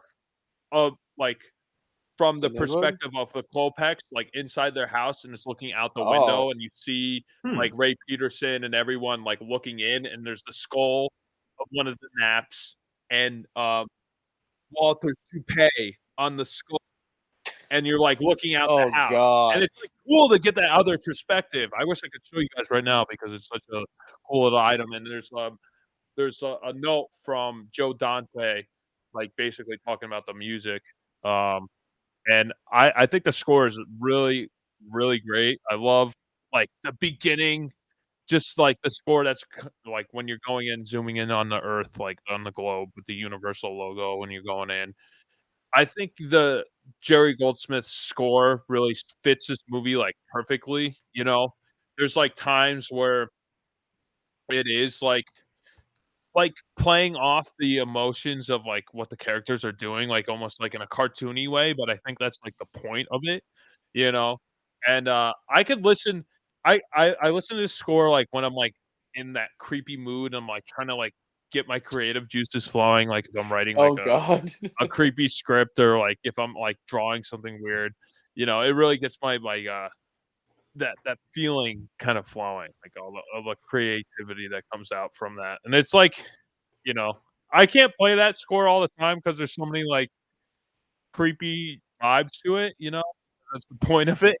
But during Halloween, I would play it all time on That'd vinyl. be perfect during Halloween. Oh, definitely. Yeah, You know, the yes. piece that I created for this, you know, people have tried to match it in other movies and whatnot, but it's such a unique thing that no other composer has been able to really do with, like, you know, the chiming of the organ and Mhm. just the strikes of lightning to symbolize, like, hey, there's something really nefarious happening. I loved every bit of the score where it showed up, especially every time they got in the car. It just would take the scene and throw it on 100, and Tom Hanks and every single other nosy neighbor just adds to it by just hyper focusing on them. Yeah, exactly. Yeah, the score fits the movie perfectly, and, I wanna say, like, I love, like, when it gets that creepy moment in the beginning of the movie, and then, like, it cuts, Yes. and it was, like, the perfect suburban, like, atmosphere with the biker newspaper boy throwing his paper. He throws it right at Tom Hanks, hits him in his hand with his coffee, and then he's just like, "Fuck you," and he, like, tries to throw his coffee at the kid. I love that, like, little moment, and, there's Queenie, Walter's, like, little poodle who craps on Rumsfield Mhm. lawn all the time, and it runs over, and the score is actively barking with the dog. Like, it's it's like, Okay. like, it sounds like the dog is barking, like, in the score itself, and I just love that So it's like little Goosebumps? Like the It's like Goosebumps thing? Goosebumps. No, but, yeah, no, it's better than Goosebumps. It's, like, actually Okay. works and fits. But, like, it's like Matt, how do you barking. feel about the score that I created for this movie? Wait, what? How do you feel Jerry. about the score I created for this movie? Oh, you did not make a good no, you didn't make no Yeah, you're a Muppeteer. You're not a Yeah. composer, you're a Muppeteer. Oh god. Jerry That's Goldsmith yours. Nelson. Yo, what'd you think of the music, Matt? Since you're not I like the music a lot. It was neat. Like I like the way they it worked with everything, but I think I liked it more when they were in the more focusing on the house and everything when they're doing the music. Mhm. But I was more into like with this movie. I liked how they stayed for like more the details with things. Like I liked what they did with the house, like with the house, the design they did with the house. The part when Arthur gets electrocuted, how much detail they kind of went with that because Yeah, I'm the not gonna fingernails lie, are like black. his fingernail Yeah. from seeing like Nick, but off topic, my brother got electrocuted. That as almost as bad as that, it felt like. But the way he got up from that, like from Nick was almost down for like almost an hour on the ground from getting electrocuted from a breaker box at work. And I would say this man is lucky as fuck for this movie. But seeing Nick's hands, every single from that breaker box, every single fingernail was just blacked out. It just Yeah. looked like you just painted your nails over, and, like, that was basically how it was, but, like, once you get to after that part where, like, they kinda moved on, they kinda just, like, got rid of them just for the sake of it because, like, they're not gonna keep up with that mostly throughout the movie, but I kinda liked the, like, a lot of details and how gross and, like, they made, like, the neighbors and everything, and, like, each one had, like, a different vibe. It was, like, that's what I liked. It was each you had the doctor, you had the nice, like, stay-at-home, like, guy, and then you got the nephew that's, like I wanna say the lackey. He's, like, their lackey and, like, the young lackey He's kinda like the character. Igor. Yeah, the Igor guy. They didn't they made him more, like, more rednecky to the group, and, like, he was more, like, just timid and shy for it. He didn't really talk. It was, like, neat for the character for those 3. Like, they have, like, Which 3 different character are you talking about? steps. The We're talking nephew of it what's his name? of the Hans? I think so, I believe so. It's He was, the like, younger quiet. He was, like, yeah, he timid, was that was his yeah, that's what I Yeah. character, said. like, they That's what I were all said. different. Like, each Yeah, the that's 3 of them were different. yeah, you had the Yeah, that's what he's smart saying. it's yeah. Oh, okay. Oh, I thought you were saying like if he was more like a redneck. No! Like, he would- No, That's what I thought you were saying. I was like, what? No, it was like Okay. it was like neat. They had like this like different like pillar of people, like different style of people living in this one house. You can it's kind of weird. It's like a weird setup because like you got the normal base guy, the more like duller character, like with smarts. Then you actually got the genius behind it all. They don't get to see until the end of the movie, and he just comes out. Yeah, And you kind the of get that def with, and you kind of get that with the same thing with the other three, because but until they all go mentally insane at the Yeah. end yeah, together. definitely the Kolpek, that was the name, the Kolpek family. Yeah. It was interesting to see, like how Crispy was saying, how vastly different each person was.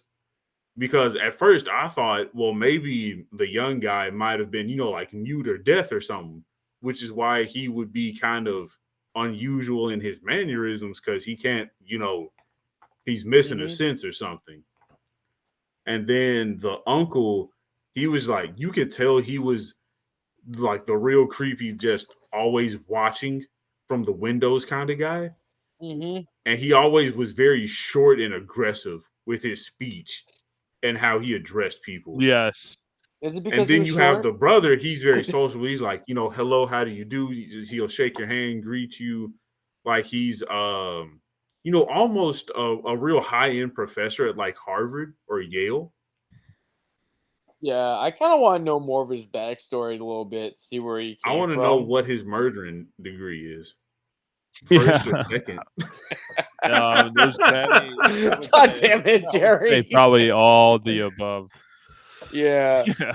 Like I kind of like I do want to see like a little, just a little kind of like a sequel, like a prequel thing, like of like where they came from, like how they came up with like what they were doing, like more just about the brother that was like the doctor, like basically from his perspective, him like growing up, some like little like a mini series, you know, just to get to Yeah, that Yeah, point. but they probably would ruin it. I don't think that would be a good idea. Oh, I know, Unless but I Joe just want like to Dante was see. like actually tied into it, then I could see it maybe working, but I highly doubt it would be good. But they I are Yeah. I all I, such I unique understand what you characters. I understand what you mean though. Like there's like a little bit more and like they have that whole um backstory with oh, what's his name? The ice cream man who, like, killed his whole family with an ice pick. Yep. I like that, Yep. like, how it just adds that, like, factor to the lore of the town, like, oh, there were some, like, creepy things that happened under the underbelly of this society, of this neighborhood, in this town itself. So, like, I could see them doing something with that too, you know? Um Hmm. so, uh, yeah, I mean, there's definitely more like stories to be told with this kind of setting and like this kind of neighborhood because this is like how people do act in like cul-de-sacs. Like everyone like kind of Yes. Yeah. Oh my knows God. everybody, Just especially like more in that era. Like this was like '89, so like people were more inclined to talk to each other like that. yeah, they go to Now their it's like neighbors and ask for a cup of sugar. True. right, exactly. Yeah, I don't think you And really do it's that now nowadays. I have But, No. so many stories from my old cul-de-sac. It's absolutely crazy. And some of Uh. them I don't think I can speak on because of the statute of limitations, but it's just Oh like this God. is the most ideal like suburban setting because you have all the walks. You have, the average Joe family, which is Tom Hmm. Hanks. You have the crazy right. old military dude with the young hot wife. You Yeah. have the horny teen who's always home alone because his parents are working. And then you have that one just prick of a neighbor who was like a professional banker or something who's just retired with his toupee and dog. And then you Oh, have yeah. this just random family that moves in and catches the brunt of who are you guys to come in our town and in our community without making your presence known.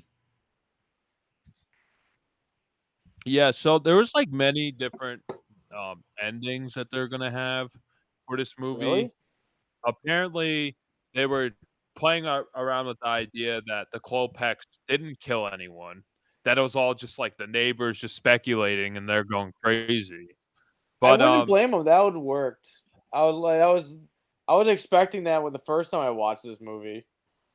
I could see that definitely working. I mean, it would definitely like Yeah. be more of a message behind it. Don't want to like stoop into other people's affairs because like what you suspect is most likely not Never judge a what. book by its cover. Yeah, Damn exactly. straight. Which is that kind of like tale. And then Tom Hanks But goes to jail and his crew.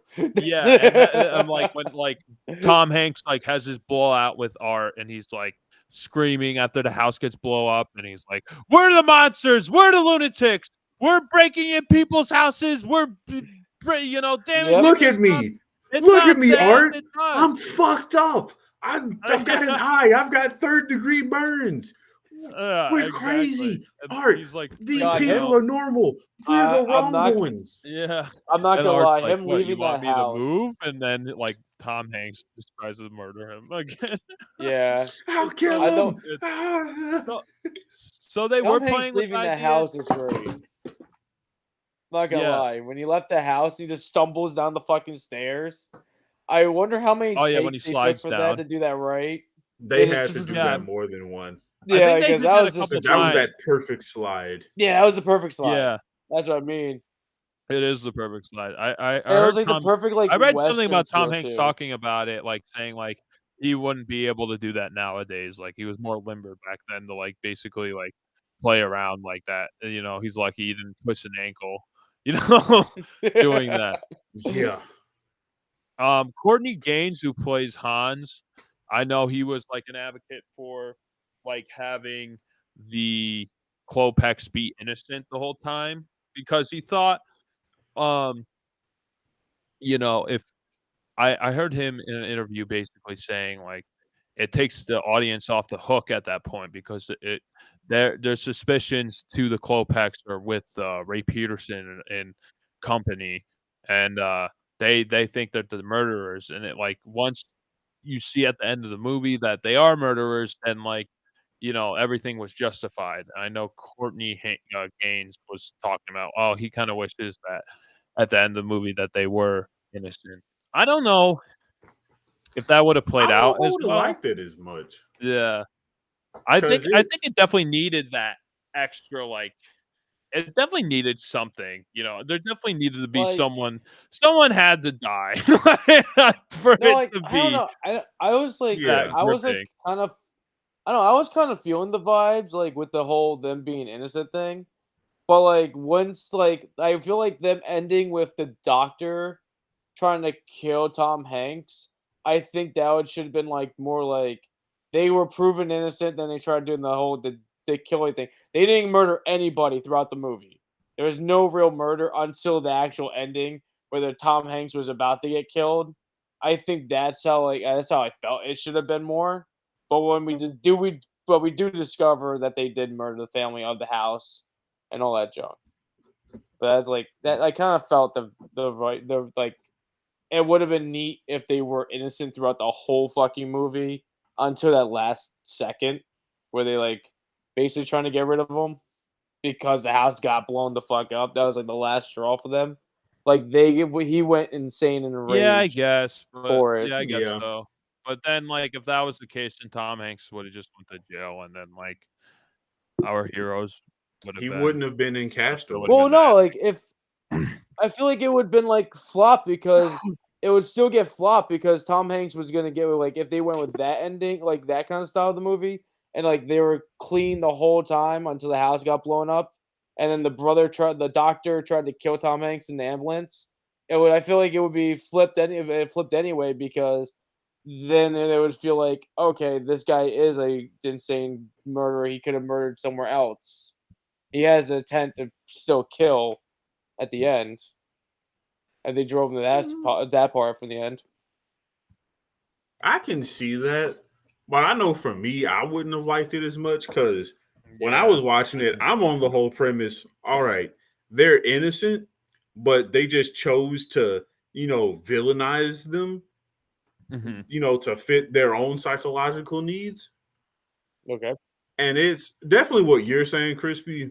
Like I wouldn't hate it, but I just wouldn't like it as much as I did the ending we got. Mm-hmm.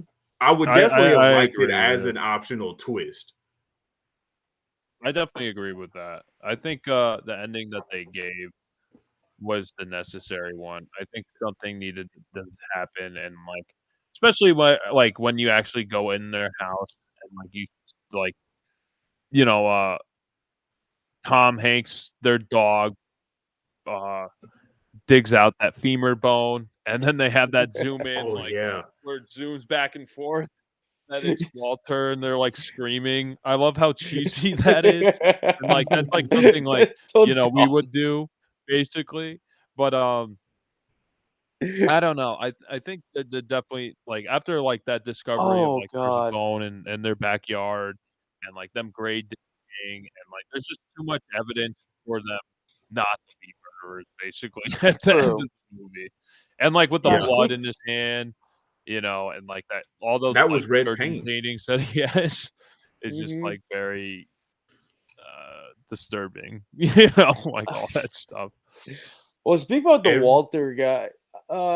Sorry, Jerry. What were you gonna say? Oh no, I was just gonna say like everything that he did involving of being like a professional like doctor without ever Mm-hmm. like really telling what his degree is Yeah, right, absolutely was hilarious at every turn exactly. because when the military when the military guy was like, well, what was fiddling with the painting and he kept rotating and rotating, and then we finally see like, oh, it's open heart surgery being performed, and they're trying to just get him to admit you're not a doctor, you're just you have a PhD in murder. That's all I was just gonna Right. get at. Basically. It is. No, I was gonna bring up like the part when like Walter comes back from the hospital, and what's it called? I think what's his name? Arthur, right? He ends up running Oh, over Art. there. Art ends up running over there, and he just like starts talking to Walter, and they ends up getting the story of what happened to him. He's like, "Oh yeah, he had heart like issues. We ended up taking him to the hospital. He's all better now, but he should be going on rest." And he's like, "But you're dead. But you're dead. But you're not dead." And he's Yeah. still trying to grasp the whole thing that he's alive. And he just like runs back like he's alive. Well, he's been alive this whole time. Yeah, they're Fuck. trying to relay it to Ray, saying, He's Ray trying, Walter's yeah. alive, stop, Ray. And And he even hits at the the end, they're fucking still pipe, like, the gas they pipe. killed our neighbor. We have his toupee and mail identified being seen in their house. Mm-hmm. God. Just so, oh my God. This This movie's a movie roller is coaster. so campy in It all is. the fun ways. Like every Right. cheesy bit in it, you can't hate because you see it coming, but it still makes you laugh Mm-hmm. along the way. And it even paints Yeah, the story that everybody has this wild fantasy that is being entertained, but they don't know how to stop. 100%. Yeah. Yeah. And I like how it's like set in that Hollywood um like universal backlot. Like it's like to the point of the film, like how polished the whole neighborhood looks and it looks artificial. But that's the look that Joe Dante was going for. Like he wanted it to look like the perfect Hollywood set, He didn't want it to look like a real world and Normal. all the colors like really pop out and then like there's a lot of good contrast and everything, especially with the houses that's surrounding the Klopeks house. And they it's just like it's the perfect setting and the perfect tone for this kind of movie. I think if they played it like too serious and too whatever, it wouldn't have worked as well. And like this movie was released in 1989 and so many great films came out that year. Like Batman came out, Back to Future 2, I think The Last Crusade. There's a whole bunch of other movies that came out. So like there's so many great movies that came out in that one year that they're all kind of competing with each other. So like also Ghostbusters 2 came out that year as well. And like so it was kind of hard for like a movie like this to really elevate because so many like Mm. great big blockbusters were coming out at that time. I think if this came Well, out like the year before, like even the year after, I think it would have done a little bit better. It didn't really get great Mhm. reviews when it came mm, out, and it kind of like bombed in the box office. I wouldn't say it bombed, but it didn't really make as much money as like they wanted it oh, to. I think like in re in like the VHS era and like DVD sales, like it eventually, like made its money became a back and cult. then some. And it's like now It it's picked like a up a Cult cult. cult following. following. Yeah, it's Yep. like a cult classic film now. The thing is, like, Yeah, it, like, definitely. I could tell here's this movie, like in theaters, wouldn't be received well. Like watching this now, I would pay. Like if somebody was like, "Oh, I'm gonna go see the Burbs," I would pay money every time to go see it because I don't think I could get I'll, tired of watching this yeah, movie enough. yeah. The Regal said like, "Oh, we're bringing it back for like a weekend." I would definitely go. Like they do with the fandom. I think it was Yeah, the it's fandom a fun movie. things. Like I could put this on anytime and just watch it. It's never like one of those movies where like, oh, I've seen this, I don't need to see it. Like if it's like on TV, I'll like watch it. It's like one of those movies. Like I could watch it anytime and not get bored of it. And then like there's Hmm. like little nods to other Joe Dante films. Then the kitchen, they're like having breakfast. There's a cereal box of Gremlin cereal. There's like a Gremlin cereal box on their kitchen Oh counter there, God. which is like a neat tie. There's like other things too, but I love when Ray Peterson has his nightmare, and it's like all the horror movies that he was watching that night combined into one thing, like Texas Chainsaw Massacre with the Yes. chainsaw going through the wall, that weird Mm-hmm. sacrifice movie where I don't even know what that movie was, that one with the sacrifice, but like with the fire Oh, and I know everything. what it is. Do Okay, you well, now? okay. Is that Um, it? no, well, with that going on, there's the sacrifice going Mm. on, and then there was like they tie in art with the ice pick like lore, so like all these different things that like were going into Ray Peterson's subconscious, like connected into one horrific nightmare, and he's like getting grilled on the barbecue, and like the Walter and the dog are dead with the axe in their head. It's like great, and then like he's like, and what's the middle Klopek? I forget his name, but like the one who's like more Ruben. quiet, dude. Oh yeah, Yeah, Ruben. Rube. Yeah, he's like, mind your own business, and then it zooms in on Tom Hanks' mouth. He's like, okay, and then it cuts to It's a Beautiful Day in the Neighborhood, Mr. Rogers like song. It's like the perfect cut, it's like the perfect moment to to change tones. This movie like changed tones like on a dime, but it like does it in the perfect way. It's like I There's said, it's like no a bad roller moments in this coaster. movie. That's it. Like it's just a roller coaster of like what the hell is gonna happen with everybody. It just doesn't stop. It's just great though. Yeah. This is like the only other film I've really seen Carrie Fisher in. I haven't seen her in like other I roles besides obviously Star Wars, and this is like really it. yeah, I I'm think not I've Yeah. used seen to her in her like with one like other short film. hair. I'm Yeah. not used to her with short hair, and this one like she has a short hair, and I didn't really recognize her. Is until because I'm so used to seeing her with longer hair or like mid-length hairish like style or the buns that we get in Star Mhm. Wars. Right. Yeah, no, she looks good in this movie. I kind of wish she was Hmm. utilized in more films. Like she worked really well as this character, as like the wife who's concerned about her husband's well-being, and she's always like going like, you took this week off from work, we should go somewhere, stop getting your head in this nonsense about our neighbors being murderers, because look like we're taking art, like he's like insane, let's go, we gotta get out of here.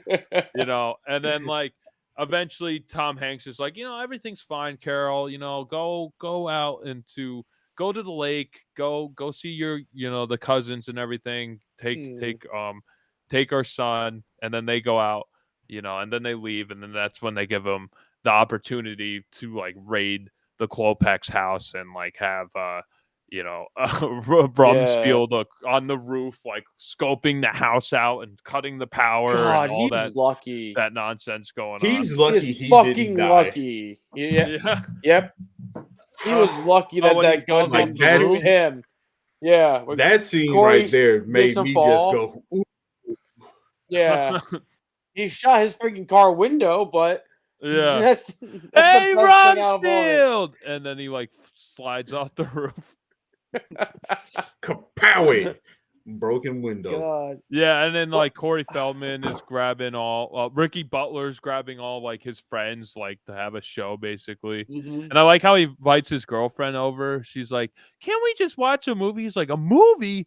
This is better. This is real life. This is my neighborhood." And then they're just watching like Ray Peterson and like the whole trio basically scope out the Klopeks house. He's like, "Look, did you see that fat guy? He's like, he's a conspiracy theorist. He believes that the neighbors are killing him, that killed Walter. And you see the guy with the curly hair. He's the guy who's like kind of skeptic because if the neighbors are up to no good, then he would have to do something about it, right? And he's like explaining the whole scenario and like what's going on. And then when everything keeps going on, she gets more drawn into it. She's like, this is way better than a movie. Yeah. Right? I love how I would all watch his that friends. too. That was if my neighbors were doing that and like I knew the whole like scale of what they're doing, I would invite my friends over. Yeah, like let's watch these fucking people get in trouble. And then the cops come in. We kind of did that when we filmed the zombie movie. That technically. Oh, that's different. That's so I have a quick different. side story. So this was some years ago. Me and my brother were hanging out with some of our friends, and they were telling me about this cult house that's in the area. And I'm like, cult house? I don't believe it. So I think it was like 10 o'clock at night. Like there's nobody on the road, and this street light is just like flickering because the bulbs are finna go out. This house had these really bright, like blue bulbs going on. And they were like, yeah, see, that's the house right there, because these people were out in these white robes and they were just chanting this real like Satan sound. My brother saw, they weren't out there, but I did see the blue lights. I'm like, get me the fuck out of here. I'm not gonna die tonight. Were they chanting, I want to kill everyone, Satan is good, Satan is a pal? Are they chanting that? I don't know. I don't want to find out. That's what's kind of funny, because I was listening to Joe Dante talk about the Burbs a little bit, and he was saying like, every neighborhood has their secret tales and their lore, like, oh, that house is creepy, that house is this, So I feel he was saying like basically everyone could kind of relate to this story, because there's like always that one neighbor or that one house that has that creepy story behind it. Who knows if it's who knows if it's true or not, but like each story, each neighborhood has that kind of like that location, each town at least. Matt, do you have a house like that? I'm trying to think. Matt's house is like that. It's It's Matt's house. Shut up. You call it a crispy compound. That's what you guys call my area. Crispyville. Crispy's house is haunted by Betty White. Yeah. Shit. Back to the movie with the friend gathering thing. I love how everyone was about to leave, and he's like, "Yeah, we're gonna go get some food and everything." He's like, "No, don't leave, because I called the pizza guy." Yeah, I called the pizza dude. All right, and they all go in, and then they just go back to having this elaborate party. Right. And then the police eventually come in, the Klopeks come back and they see there's activity going on in their basement. They're like, okay, someone broke in our house, so they grab the cops. And then when the cops come into their neighborhood, Ricky Butler jumps on the hood of the police. He's like, good God. He's like, Rumsfield's like, oh, stall him, Ricky, do something. He's like, and then he jumps on the roof of the the hood of the cop car. He's like, "There's all these people at my parents' house, and they're eating all their food." You know, like that's the best he got. Is basically like ratting out his friends, like saying they're eating all his parents' food. Ricky, I could not have imagined the ending without Ricky being there, because he played the oddball kid so well. He did at every point, because he would always be polite and respectful, but he's playing so much into these delusions of everyone else, because he's just adding to it. He's like, well, are you really sure you want to believe that? And he's making them second guess themselves on some things, and then they're like, the knife. He's like, oh shit, He's well in the maybe this back. kid knows something I don't. Yeah, he's in like in the he's just like fucking with them in the He's background, the just devil's like advocate. twisting it. Yeah, he was feeding this. Well, he was he's definitely even feeding the whole thing.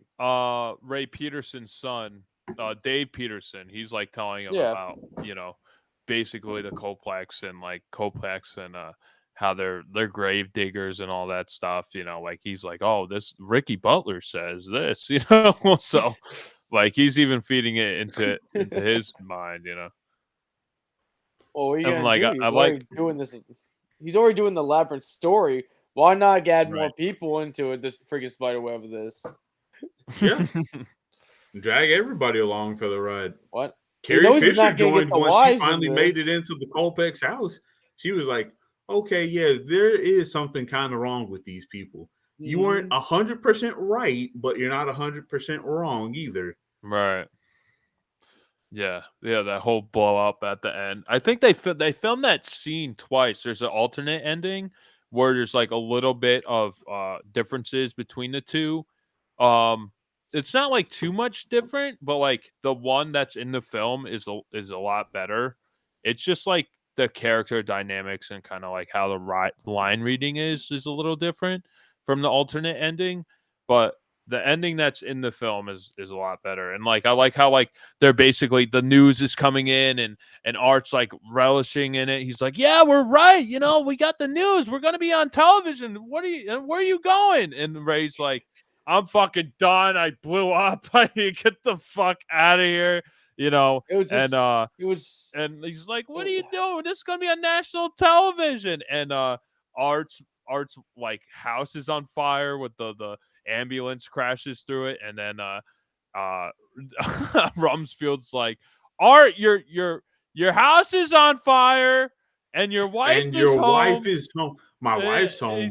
My wife is home. Yeah, that's the bigger concern than like his house is on fire. God, yeah, but the blow up.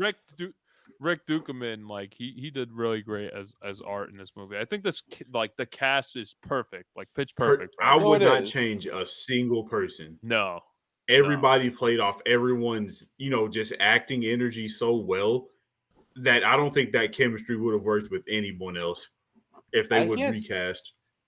I can't see anybody playing their characters different, like with like seeing different casts as them. I can't see it. Like I don't even like want anybody even touching this movie afterwards. Like I'm glad nobody's like tried to do anything with this expansion. Other than I do want to see some prequel shit because like it would solve some things in the movie more. But I'm still happy that nobody's touched it since this movie even came out. Yeah, no, that would suck. There's something you could really do with it. This movie is a hidden gem. Yeah, what's that company? There's a skating company. I think it's called Skull Skates. Like one of Ricky Butler's friends is wearing like the shirt with the skull on it. I guess Rick Ducommun owned that skating company. So I thought that was just like a neat little bit of trivia. That like that's cool. Like, he owns a skateboarding company, and like one of the friends of Ricky is wearing the shirt. So I thought that was cool. That is cool.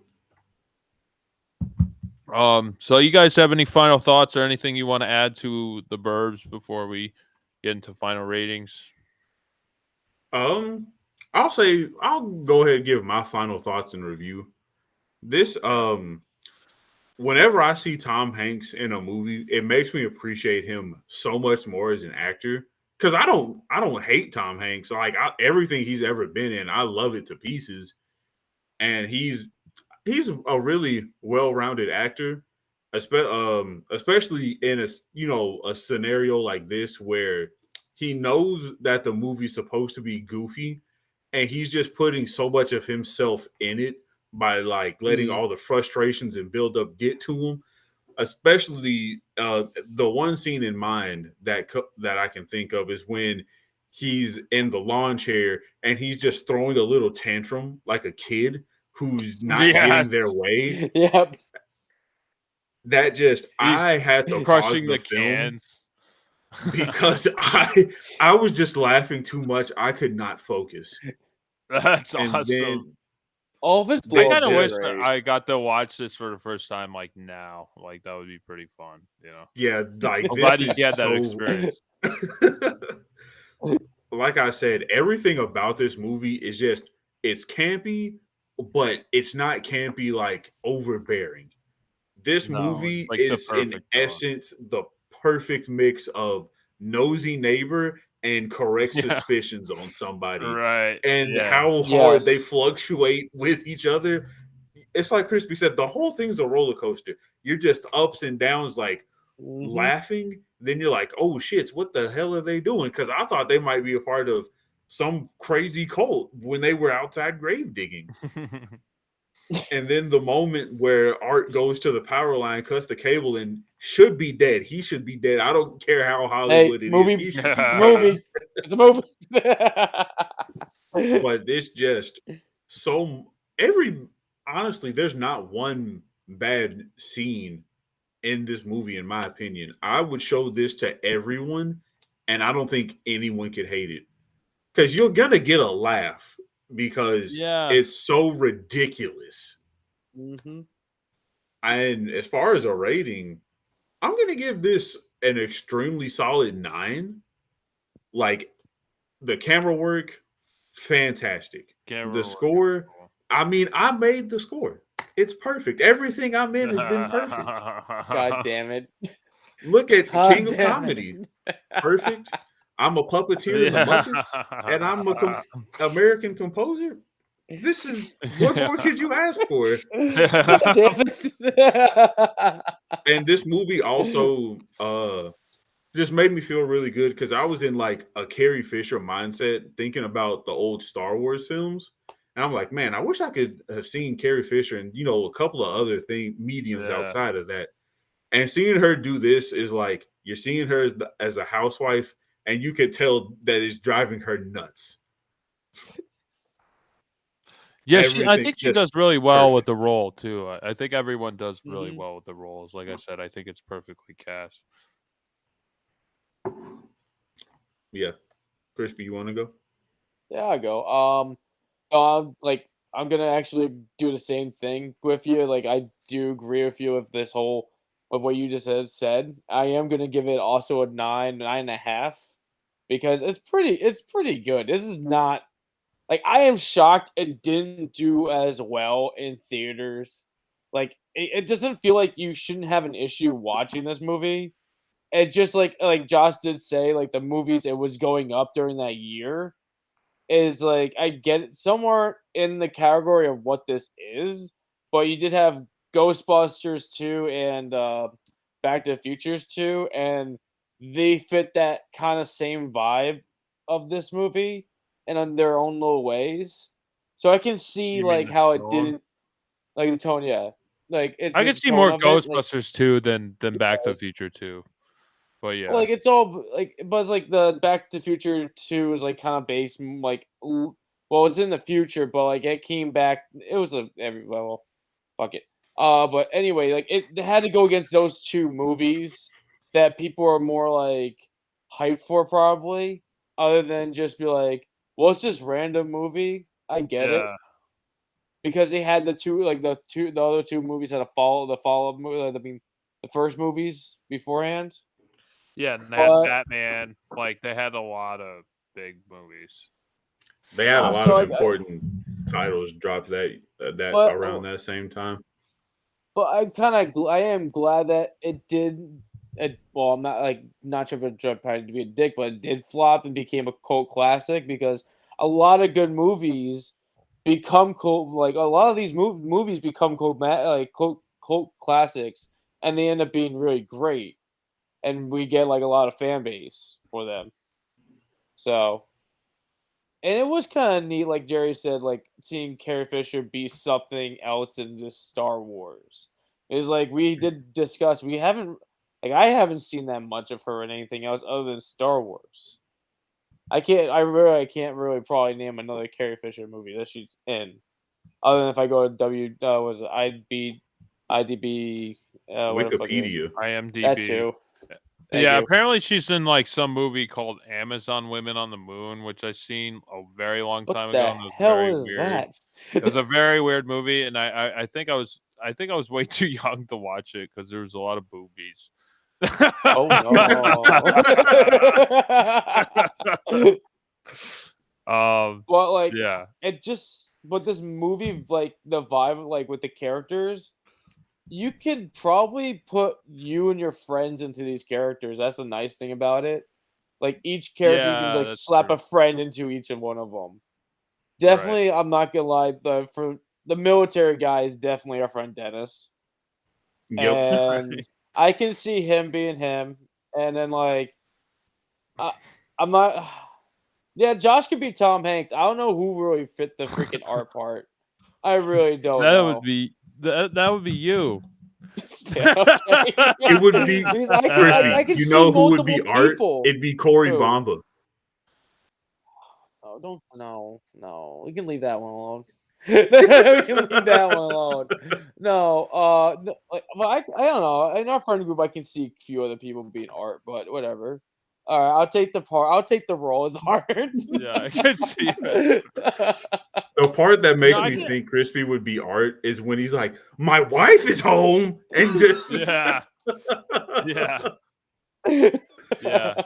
Yeah, I The don't nice think he'd click, be like what? as tied into the conspiracy as Art is, though.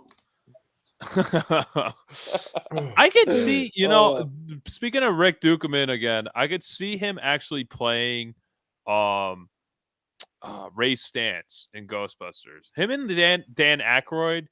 I don't know. I could Yeah, he does have they the same kind of like vibe. have similar vibes. They have similar Yeah. vibes. They're both Canadian, so maybe that's it. But like I could see okay. them. Canadians are very similar, except for Yeah. Ryan Reynolds, because the internet thinks Ryan Reynolds is Jesus reincarnated. I think he sucks. I think Ryan Reynolds sucks. I don't like I think he's all right in the I'm so sick appropriate of that dosage. guy. I like I him don't in need to see certain him ever movies. again. Yeah, he could be God. Deadpool and that's it. I don't need to see him as anything else. But yeah, the end meal, like what I'm saying, basically, like I would say like a 9.5 for my rating though. Definitely. Okay. Yeah, this movie is like the perfect tone. Like I want to make a movie that is like similar in this tone. Like if I was gonna make something, this is the tone I would like want to go for. It's silly, it's campy, it's also creepy and scary at the same time. It's not as creepy and scary as it was when I was like a little kid watching it. Now it's kind of more funny than anything, but it does have those moments too, and you could tell it's like a Joe Dante film just by watching it. And it does have fluid camera movements and like Dutch angles when they're in the house, which is pretty cool. And like the atmosphere is very radiant throughout the movie. And yeah, like all the elements I think really work. The cast is great, the score is great, the directing's great, the camera work is great. It rides that line of camp and like seriousness, like at the perfect tee. I would probably give this a solid 9 as well. I think we're all in agreement with that. So I wanted to announce we are actually going to be interviewing one of the cast members from this movie. We're going to be interviewing Corey Danzinger, Dave Peterson, from the Burbs, which is Tom Hanks' son in the movie. So we are Wow. going to be interviewing Corey Danzinger for next week's episode, as long as we stay on schedule and everything is still goes on. So we have that to look forward to. So if you guys have any questions about the Burbs or anything that you want to ask personally to Corey, feel free to ask, and we'll make sure to send those questions over to him and try to be as thorough as possible. So that's what we have to look We'll forward make to. a questionnaire on our Instagram page. Write them there. Damn straight. Right. So if you guys have any questions or anything, feel free to send them over. There's going to be so I don't want to reveal too much. We'll talk about it after. Okay. Anyway, so 3, 2. Oh, wait. Before we do that, Jerry, it's your choices for next Crispy. I need you to have episode. a straight face for this one. So I've been teasing Crispy about this for the last 2 weeks. So I feel like it's been longer, but probably. So for the short that I'm gonna have you guys watch, it's going to be Ghost Stories episode 1 and episode 9 in English. Why? Why And is then that? for the feature film, I will be having everyone watch The Exorcist. Josh said it earlier. I just didn't want to admit to it. Okay. Is that the original sacrifice scene from The Exorcist? Because I don't remember that in the movie. It was the scene with the girl when she puked on the. when she's throwing up. I thought you meant the sacrifice scene with that no burning in the tree. I was like, oh, you know what that movie is? Because I'm honestly curious. What the fuck? I think I know what that movie is, but I can't remember the name off the top of my head. So we're watching Ghost Stories 1 and 9. Yeah, episode 1 and episode 9. Josh, I'll send you the episode names to make sure. Yeah, I watched the right show. Well, there's only one season. There's only one season. Oh my god! Because I kind of want to sit there and watch it with you because this is going to be an experience.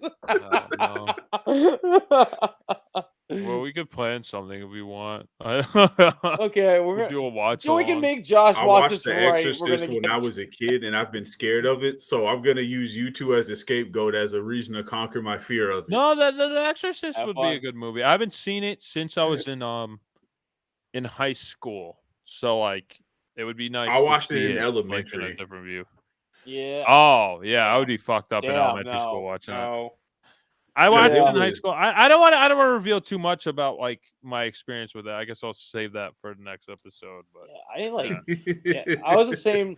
Yeah, I saw that movie in high school also, but it was a weird TV marathon thing. So that's how I first seen all that crap. So let's go with that. Yes, those are the picks. Okay. So make sure to watch whatever the Ghost and what is it called? Ghost Stories. Episode 1 Ghost and Stories 9. Episode 1 and 9 and The Exorcist. Oh my god. Make sure to watch those. And if you have any questions for us for Corey Danzinger, make sure to send us your questions on Instagram or even put some comments down below and tell us what we should ask them, and we'll make sure to do that. So 3, 2, 1. This was Josh from BatYard's Finest sending you off up and away until next BatYard's Finest episode. This is Jerry guiding you all with Green Lantern's light. And this is Superman's pal Matt, becoming superpowers one episode at a time. Becoming superpowers one episode at a time. Why am I did it? Yeah. Either way, it worked. Yeah.